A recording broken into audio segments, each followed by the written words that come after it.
sebelah sini. Saya hitung. Satu, angkat tangan. Silakan. Maci, belakang.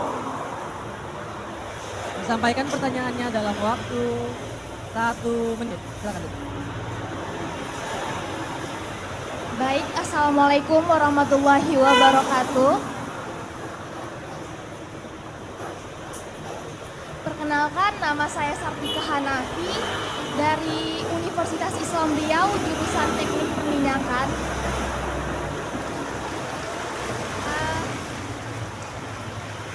Baik Pak, sebelumnya saya cuma tahu Bapak adalah seorang menteri dan gubernur DKI. Dan setelah saya menonton channel YouTube Dapur Ngeh, saya tertarik dan Bapak semakin menarik.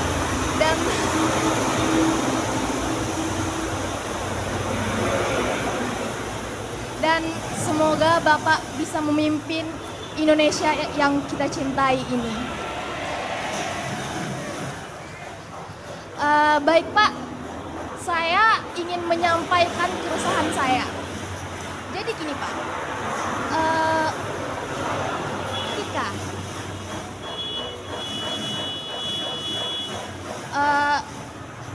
di Indonesia, mungkin ini bukan hanya keresahan saya, tapi juga keresahan anak-anak muda di seluruh Indonesia. Dikatakan bahwa atau kayak di Indonesia cari kerja itu harus ada orang dalamnya.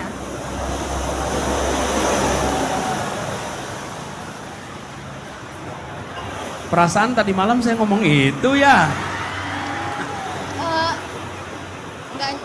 Enggak, bener. Terusin. Dan saya yang tidak punya orang dalam, dan banyak juga anak-anak muda yang ingin menggapai cita-cita juga tidak punya orang dalam. Mungkin terdapat kesusahan di sini Pak. Jadi bagaimana pencerahan dan tanggapan Bapak untuk mengobati keresahan saya? Terima kasih. Ya, makanya tadi malam itu saya bilang soal orang dalam itu betul-betul menyebalkan yang luar biasa. Kenapa? Anak dengan prestasi sederet sering dikalahkan dengan orang tanpa prestasi tapi ada ordal. Betul tidak? Iya. Dan lalu membuat yang sudah latih. Coba sekarang saya beri contoh nih. Mau ikut kontingen atlet. Oke. Atlet olahraga nih. Nggak ada politik-politiknya nih, olahraga nih. Mau ikut atlet olahraga. Yang satu latihan siang malam terus menerus untuk masuk kontingen misalnya dari Riau untuk ikut PON, oke? Lalu dikalahkan oleh orang lain yang dia punya paman di dalam KONI, kalah dia. Karena ada pamannya di situ yang latihannya sesekali, cuman karena dia punya ordal.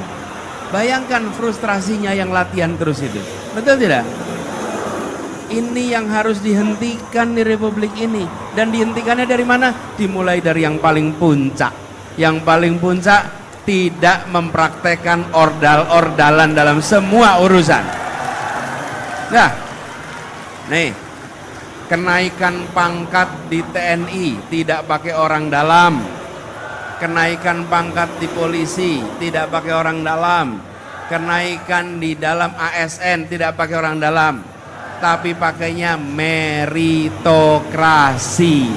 berdasarkan prestasi. Jadi yang bekerja keras, yang berprestasi mendapatkan kesempatan. Dan siapa yang diuntungkan dari praktek meritokrasi?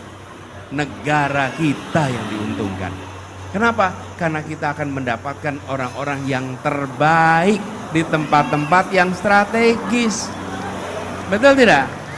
Nih, kalau sekarang perusahaan-perusahaan melakukan rekrutmen dengan prinsip kompetisi yang fair, yang untung siapa?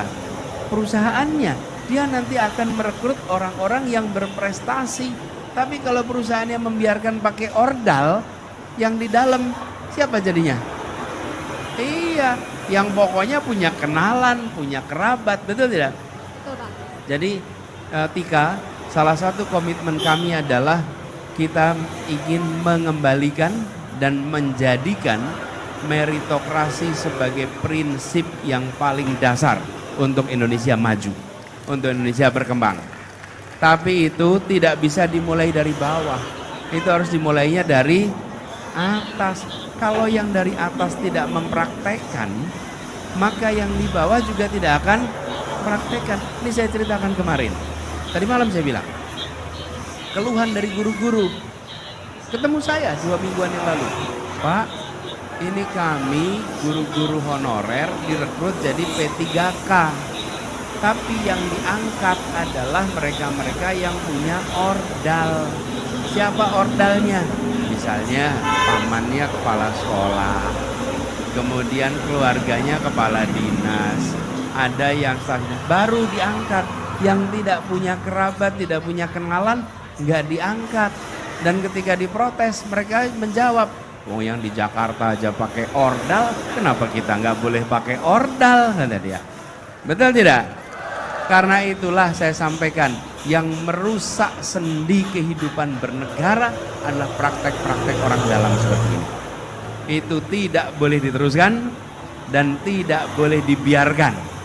Komitmen kita akan berantas praktek orang dalam, kita akan kembalikan prinsip meritokrasi, gitu ya. Terima kasih Pak, Indonesia butuh pemimpin seperti Bapak.